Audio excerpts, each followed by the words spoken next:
The Portsmouth Humane Society traces its roots back to the late 1880s. Today, over 135 years later, it continues its mission to elevate animal welfare standards and to champion the human-animal bond. Stay tuned. On today's show, we'll take a look at the Portsmouth Humane Society right here, right now, on this episode of Portsmouth Now.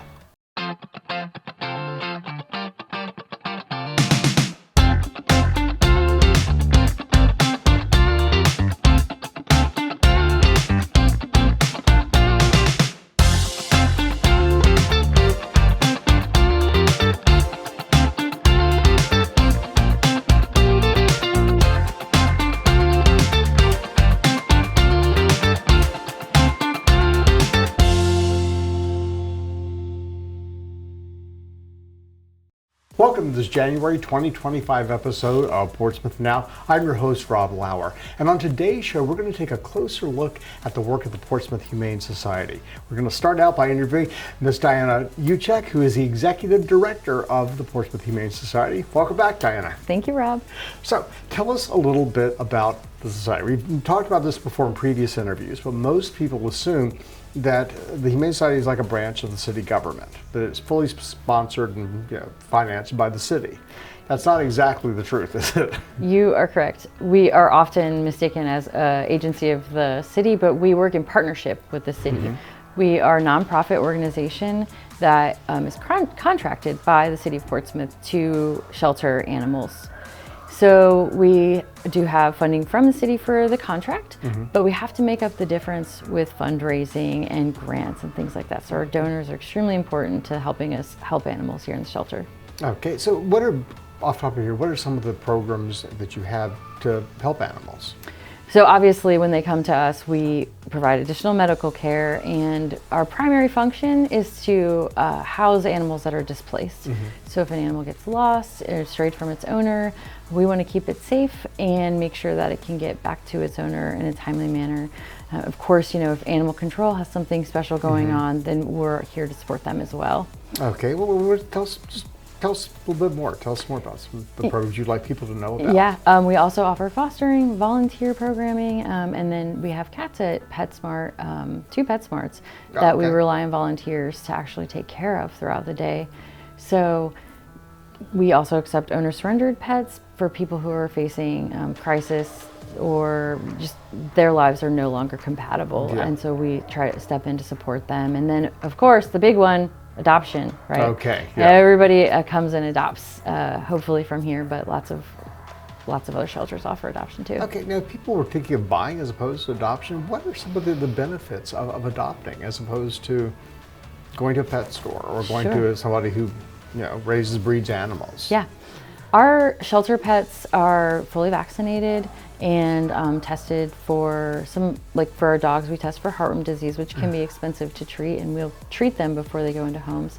We deworm them, flea prevention, and they're spay-neutered as well as microchipped, and the cost is incredibly low. So because we're partnering with some of veterinarians that offer cheap, lower cost services, we're able to turn around adoption at a much lower cost. So a purchased pet can be hundreds or thousands of dollars, and our adoption fees are around $100. Oh, that's averaging. And that's huge, right? Oftentimes the animals spend time in foster care, so we know a great deal about them.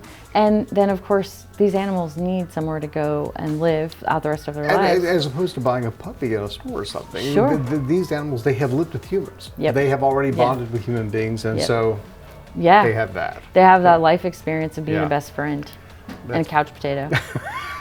Or terror. Sometimes, sometimes they're the opposite. But people like that too. Yeah. So as far as, I know that you have other programs too, like if you are not sure if you want to have a pet or not, you have some programs where people can sort of become acquainted with For sure. We let people take pets into foster care to spend a couple weeks with them, see how they vibe in the home, learn about their personalities, and it gives them the opportunity to meet the animal and get to know them in a less stressful environment. Here, you get 20 minutes, you're in the yard or in a little room, and there's lots of smells and lots of animals. And it doesn't give a big picture of what this animal is truly like. And we know that we have plenty of dogs in the back there that act, like they're feral and in their cages, they bounce around and scream. They're like wild toddlers at the playground. Right. But when you get them out of their kennel and into a home, they really want to nap, or they really just want to chase the ball. They just don't want to be in their cages. Right. So they're complaining about it. So you get a chance to live with the animal for a while and see if it works. Yep, absolutely. That's a good fit. That's fantastic. That is important. Fitting the animal with the person. It's not just here's a dog, here's a cat. Yeah, but, yeah. you know, find one that's good, you have a good relationship with. Yeah, and I think that for so long we emphasize, like, you take an animal home, it's yours for life, that's it. But that seems like a lofty goal. We want people to be able to figure it out, to meet and vibe. And if that's not the right animal for them, then we'll find one that suits their home a little bit better. And that animal can come here and find somebody that fits it a little bit more. I don't know that I will ever be able to adopt a pet without fostering it first, you know, and moving forward in my life, because it just gives you a unique perspective on the personality and you know, who they are and what they like. Yeah, that's fantastic. I don't hike. I don't want a dog that wants to go running and going all. I want to sit on the couch, and I want my dog to also enjoy eating popcorn and sitting on the couch. Yeah. Now, what about people? There's a program for surrendering animals as well. Yeah. And explain what that is, what that process is, or what surrendering means. Yeah. If a person can no longer take care of their pet, we're here to take the animal in, but we really are encouraging people to make sure that the shelter is the last resort. There are lots of resources available, especially online, and we ask people to explore those resources first, so that way maybe they have the opportunity to find that animal a new home all by themselves before it gets to the shelter. So we ask people to call us and schedule an appointment. That way that we can appropriately prepare for the animal. If we just had everybody showing up every single day, we would never be able to manage that number of animals. So when people contact us, we provide them with resources. We have websites that we refer to for people to list their pet as available for adoption. We also have their Facebook groups that are fantastic. And then something that people never think about is just asking their friends and family, hey, do you want a cat? You know, I'm moving to an And the apartment. chances are friends and family would already be acquainted with the animal. Yes, exactly. And we think that there's no better advocate for that animal than the person that already loves and lives with it. Right. So they know everything about them, and they, you know, rehoming them, they're going to offer some appropriate screening of the new home, and then it gives them the opportunity to stay connected with that pet, which sometimes, you know, they're not able to do here. If they surrender it here, we do our very best to keep people updated, but we don't have the bandwidth for that. But we really do encourage people and ask people to try to rehome the pet themselves, try to utilize the resources provided before we get to the shelter. You know, it's a change for the pet as well. Yeah. I mean, if they have lived with a person, they have a routine. And, you know, relationships, and then to suddenly be torn from that, taken out of that, it can be traumatic for the animal as well. Especially here with lots of other animals. It's loud, and they don't know any of us. Well, so if one has tried all that and one is ready to surrender, what are the restrictions as far as that goes? Sure. How does one do that with the Portsmouth Humane Society? Yeah. So for us, you have to live in Portsmouth for us to take your pet, and we again ask for an appointment in advance. So we sort of set the appointment a few weeks out and give you a little bit of time, give the person a little bit of time to do what we've asked them to do to try to rehome the pet themselves. And then if they are successful in rehoming, they can just say, hey, I don't need my appointment, or they keep their appointment and they surrender the pet at that time. So we ask for vet records. We'll also ask for information about the animal. We send them a little link online that tells us what they like, what they don't like, where they went to the veterinarian, what kind of food do they eat, do they like other animals, and that helps us find an appropriate home for them for their next home. So this past year, how many animals have you actually put in homes that have you adopted out? Yeah, so we're pretty close to 1,300 adopted, but we send some animals into foster care that are still on trial maybe, or they're getting some medical treatment and they will be adopted. So around 1,300 so far this year. Wow. For 2024, and but we've handled around 3,000 animals this year. 30,000. Yeah. So. About how many people do you have working volunteering here at the shelter to take care of? 30,000. 3,000. Yeah. 3,000. 3,000, not 30,000. Sorry. I was thinking, wow. Our adoption, no. Our adoption should be way higher for 30,000 animals. 3,000, yeah. So for 3,000 animals a year, we have around 6 staff members here every day taking care of the animals. Still. I know. I've got to 5. It's a lot of work. Yes, I'm sure it is. I mean, I would think that a job like this, especially I'm sure people who care, they're doing this because they love animals. Yeah. I would think it would be almost like a lifestyle, not just a job. That's true. So the folks that work here, I've worked in animal welfare for a very long time, and passion for animals has always sort of driven the people that come to the shelter. Here, I think that we have a passion for people and animals because we know we're not serving the animal if we're not serving both ends of the leash, right? If we're not, and that speaks to, I think, an idea that people have about animal lovers. They love animals because they hate people. The stereotypical cat lady, dog person, whatever, who has a home full of animals, but nothing to do with people. Yeah. Your philosophy is very different. Yes. We, they'll tell you that they're not people persons, but it's not true. I see the way they care and serve people every single day. Right. And maybe they're not social butterflies, but they do care about the welfare of the people that we have to deal with. And our adopters mean a lot to us, and the people who surrender the pets to us mean a lot to us. And we have to hear the stories and the trials that they're facing. And it's important to us that they know that we care about them and their pet, and we're going to do our best to serve them, their pet, so they can take care of themselves. Okay. Now, moving forward, you have this beautiful facility. Tell our viewers where you're located, because it's a great facility, great surroundings, and it's really near to everything, but it's a little tricky to find. Secret animal hideout, I think we called it. We're at 4022 Seaboard Court, and it's right off of Greenwood Drive near Airline Boulevard. Right, so that's sort of near Wilson High School, right off of 264. Yep. But it's an industrial park, so basically you have to drive to the back of the park. Yes. But it's a lovely facility, and I understand that there's going to be some renovations, much needed renovations done in the coming months. For sure. We're going into our 14th year here in this building, and things get worn out over time. Right. So we are going to be starting a pretty significant renovation project in one of our dog housing areas. We're going to have to remove all of the dogs from the housing area for the entirety of the project. So about 4 weeks. Okay. We will not be able to use that, and we're going to need to find somewhere for those guys to go. Okay, so but tell us more about that. What do you need, and how can people watching this, if they want to help, get involved? So we're going to need foster homes for all of the dogs for about 4 weeks. We'll certainly be working very hard to do additional adoption programs and promotions to find homes for those animals so they don't have to come back to the shelter. But just like people who own pets and are trying to rehome them, there's no better advocate for a foster dog or cat than their foster home.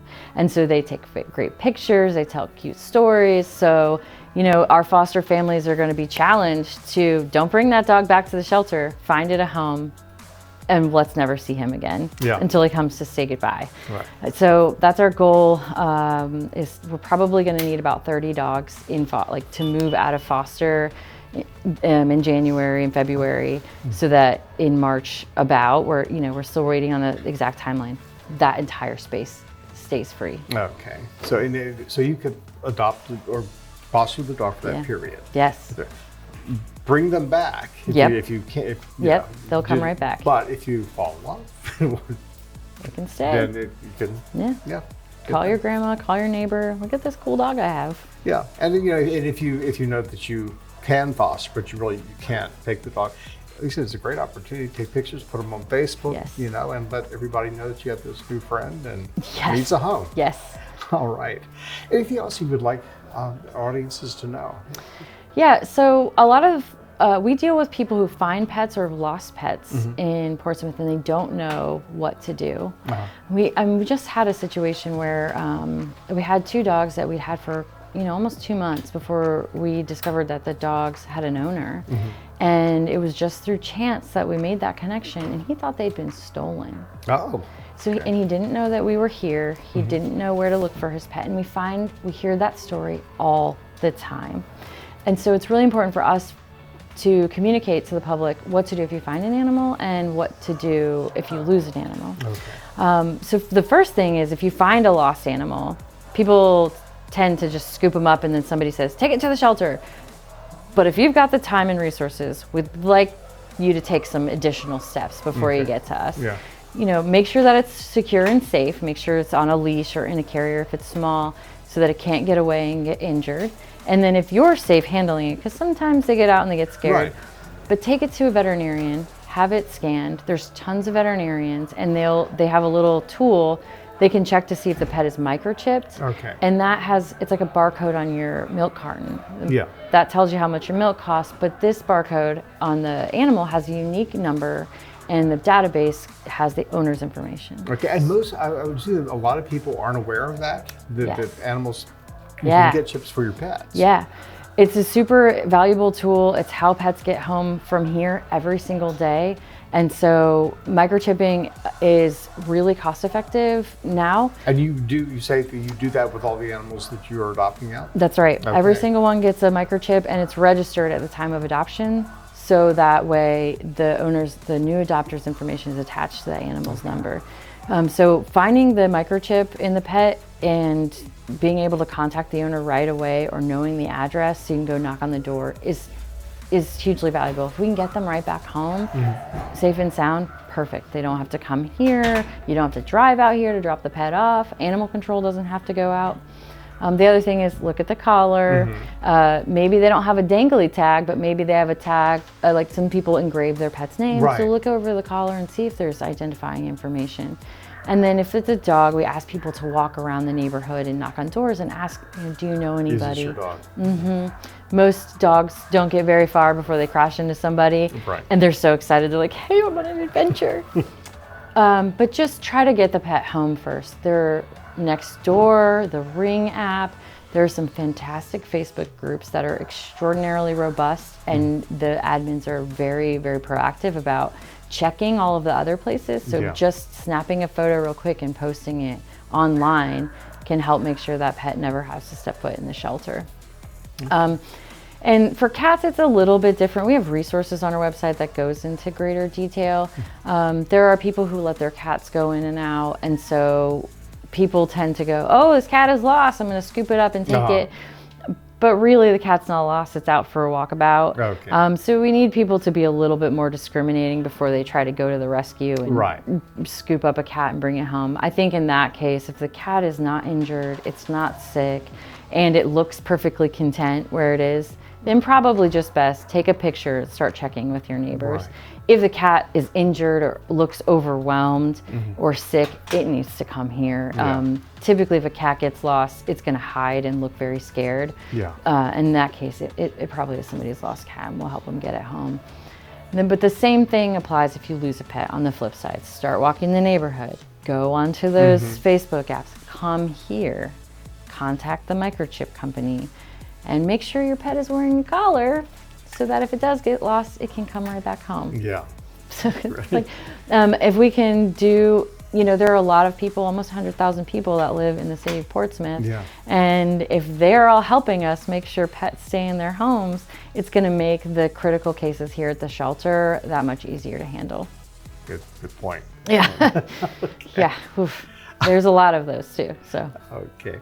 Anything else you would like, as far as people getting involved with the shelter who are watching this, are there things that they can do? A number they can call, programs that they could sign up for, or donations they can make? Our website has a great deal of information. We're always looking for donations. We accept monetary donations through our website, and then we have a list of stuff that we use, bleach and trash bags and hand soap and all kinds of stuff that we go through. We have a volunteer program where people can come in and help us take care of the animals, or go to PetSmart and take care of them for us. And then, our foster program is huge, and that's just an enormous piece of what we do here and our success. Fantastic. Okay. What is the website? It's www.portsmouthhumanesociety.org. Okay. All right. Well, I hope people will check that out.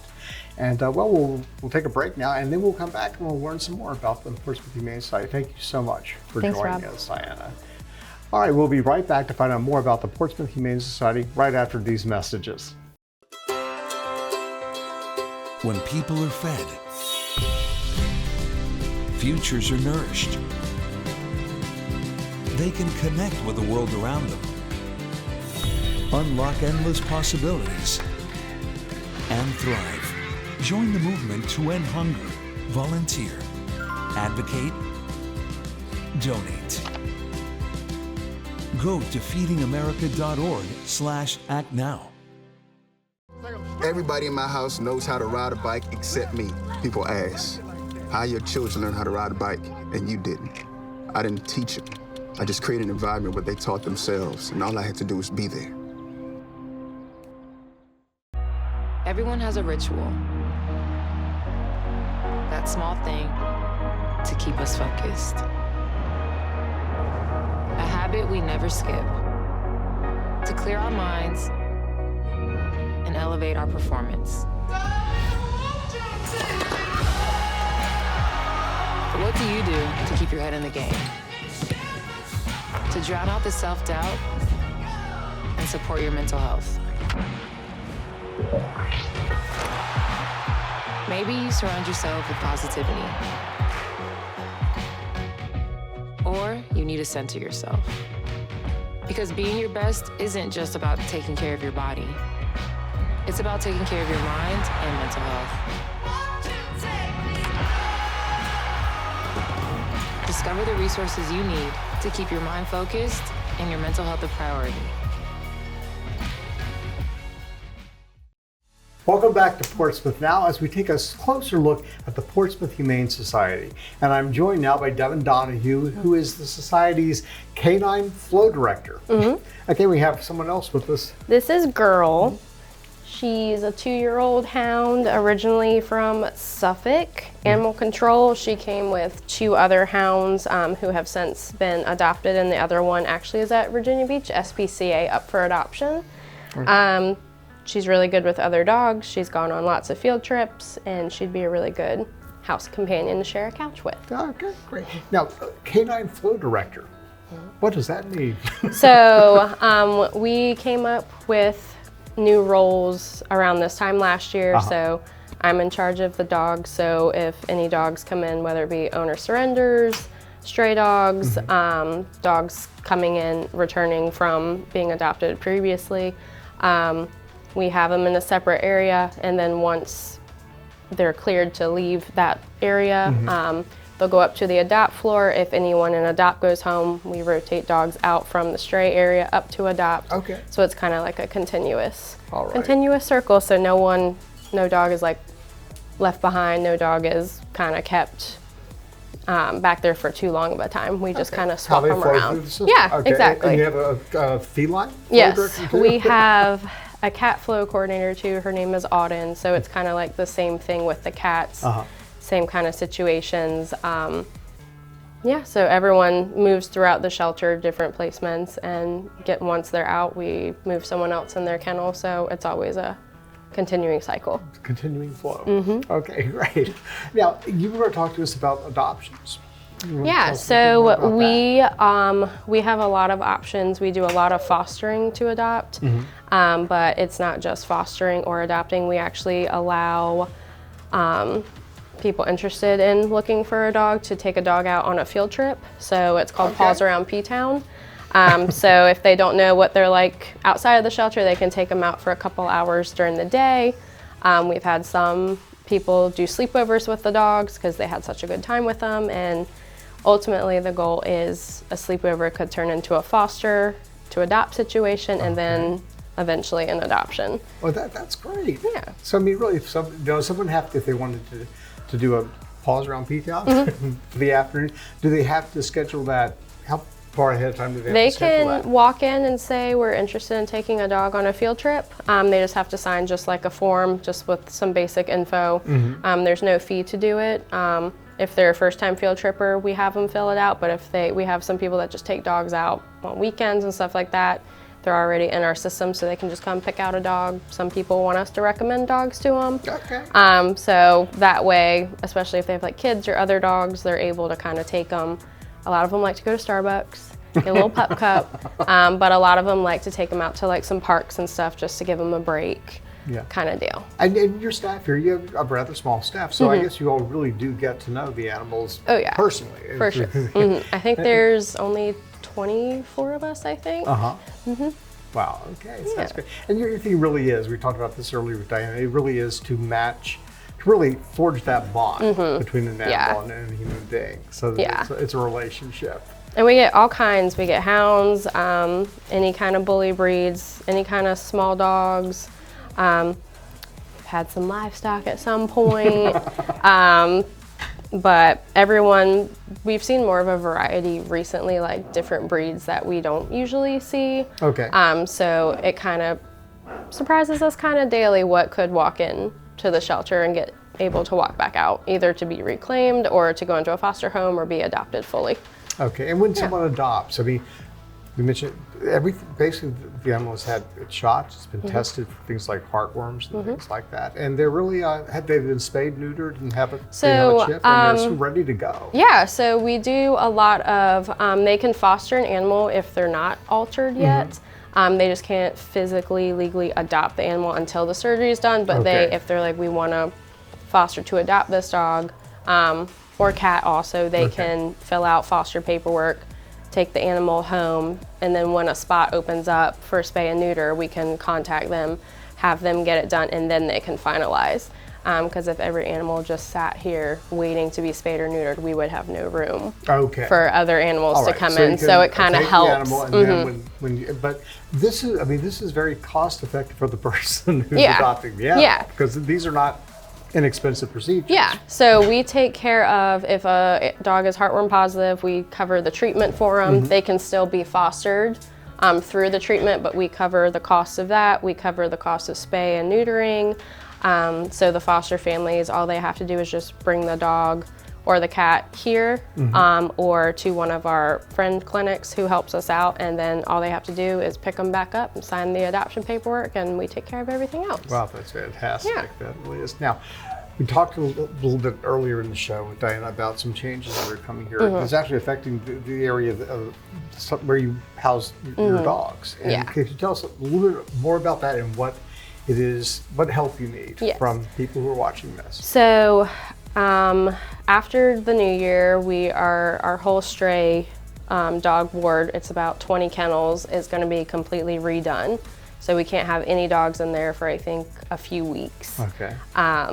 So with that being said, we have 45 kennels in Adopt Maine, so we will have to have one whole section, like 20-something kennels open for stray dogs, owner surrender dogs, anything like that. So we're really trying to get a foster plan together for our adopt dogs so that they can get out, even if it's just foster, just to get them out for that time being so we can completely empty the stray dog ward. And this would be, okay, so this would be agreeing to a foster dog, bring the dog into your home for a month, probably 4 weeks. It can or be, so. yeah, it can be a month. And we also tell people if they want to extend it, they can always extend the foster for kind of as long as they want. But ideally, they would have to be in foster for about a month until the whole stray dog ward is fully complete. Okay, so this really is a fantastic opportunity for people that want to help, that love animals. They know that they can't adopt a dog at this point, but they could have a guest. And it would help 3 or 4 weeks. Yeah, and it would also help us kind of learn more what the dogs are like in homes, because they act different here than they would at a home. Usually they're more relaxed and get more like comfortable. All of us. When you're out around other people. Yeah, exactly. And it would give them like a good break, and also they're having a good time, and we're also having room for dogs that need a home or need somewhere to stay temporarily. Yeah. All right, fantastic. So if people are interested in doing that, is there a number that they can call now or a website they can go to? What should they do? They can walk in, first of all. They can come in. We're always taking fosters, whether they email, they call, or they walk in and say, we want to foster something. We take them through, kind of figure out what they're looking for, kind of what might match their lifestyle or kind of temperament, or if they have other dogs, kids, cats, anything like that, kind of match them with someone that might be a good fit. And we let them meet multiple dogs to kind of pick. Okay, now someone who's just tuned into this, they didn't see the beginning of the show, Diana. Where are you located? We are in, it's kind of hidden, but we're off Greenwood Avenue, and it's pretty much at the end near the water tower is usually how we tell You're right everyone. off of 264 Greenwood, so you're going south in It's Greenwood. pretty private. It's like the sort of the first left turn. Yep, It's big train tracks behind us, neighborhood. Industrial park back here, so a lot of business places, and you're in the end of the road. Yeah. All right, so people can stop by then. Oh yeah. And is there a number that they could call if they wanted to? They can call us. Usually the phones are pretty tied up. Okay. But or what website they can go to? Yeah, we have info@portsmouthhumane.org where they can just either say, hey, I'm interested in fostering, hey, I'm interested in adopting. Okay. And the emails get answered really fast. Okay. So that way too, and they can reach our website too, and sometimes they send us pictures of the dogs from the website and they're like, tell me more about them, and then we kind of set up like meet and greets where they can just walk in to meet them, or they could schedule for like a later date to meet them as well. I know, Miss, when I walked in this morning, there's actually a book over here with photographs of all the dogs. Yeah. Their little bios and things. So Yeah. you really, So it's that's the field trippers really like that book too. So if someone's never been here before, it's kind of overwhelming to walk in and see 45 dogs and you're like, how do I pick?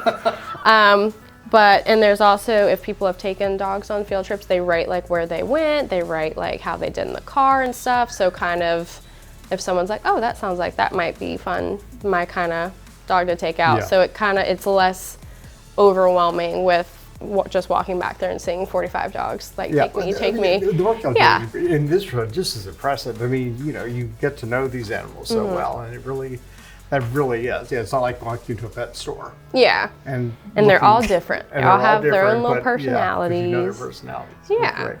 Well, thanks for telling us about that, Devin. We will be right back with our look at the Portsmouth Humane Society right after these messages.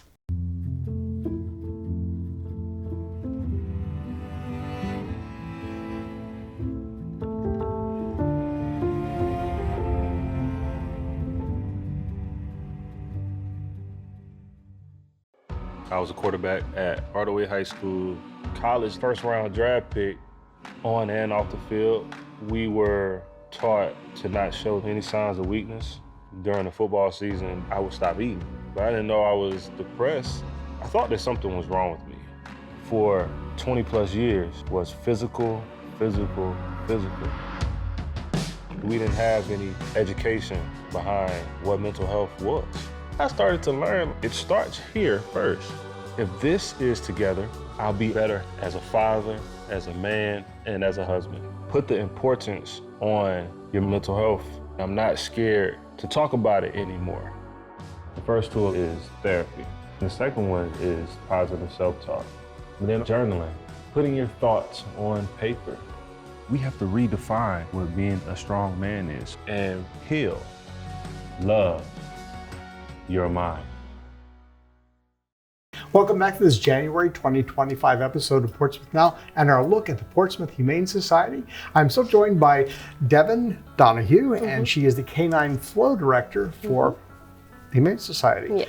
So, I know that you all need a lot of things, and people can actually make donations to you, not just monetary donations, but other types. Can you tell us about that? Yeah, so we are always taking donations for blankets, towels, dog beds, cat beds, any kind of toys. I guess you go through a lot of toys. We go through quite a bit of them. Any of like the Nylabones, stuffed toys. We usually use like rope toys outside for the dogs when they're playing. But we also take in donated food from the public, whether the dog, their animal doesn't want the food, or they got like an extra order, or a pet passes away, or they're like, hey, I'll feel like pick you up could, some pet food. Yeah, donate it. because we actually have a pet pantry here for the people of Portsmouth. So for cats, dogs, anything like that. We also have, we kind of get some goodie bag stuff together for them. If they need a little extra, whether it be like collars, blankets, anything like that. So that way they don't have to worry about being able to feed their pet. Okay, so this is not just for the pets here, but if someone probably can't afford food and this all they have to month, do is this walk week. in and just say, hey, do you have any stuff for the pet food pantry? We'll ask like how much they might need, and we'll kind of sometimes give them a variety in case anyone's a little picky. Right. So that way they don't have to worry about if their pet's be able to eat or not. Okay, now if people were interested in donating that, do they just stop in here with it? Yeah. Okay. And are there any days or hours that are best for that? We are here every single day from 8 to 5. Okay. We have like a little bin out front, or they can bring it in here, and we can take it for them. We also have a shed out back too for like bedding and stuff like that. So sometimes people just pull their cars up, offload it there, just let us know they dropped some stuff off, and you don't have to pay for anything or anything like that. You can just say, hey, here is some stuff, and we can go from there, and we can divvy it up whether our dogs or cats might be able to use it, or if this could work for the pet food pantry, and we'll put it in the cat bin or the dog donation bin. Fantastic. Okay. Yeah. All right. Well, again, thank you again for taking time to join us today and to tell us about the work of the Portsmouth Humane Society. No, it was awesome. Thanks for coming to see us. Glad to be here. That's it for our show today. If you'd like to become more involved with the work of the Portsmouth Humane Society, visit their website, www.portsmouthhumanesociety.org. And if you'd like to find out what's happening in Portsmouth this month, simply log on to www.portsvacation.com. I'm Rob Lauer. Join me next month for our February episode of Portsmouth Now.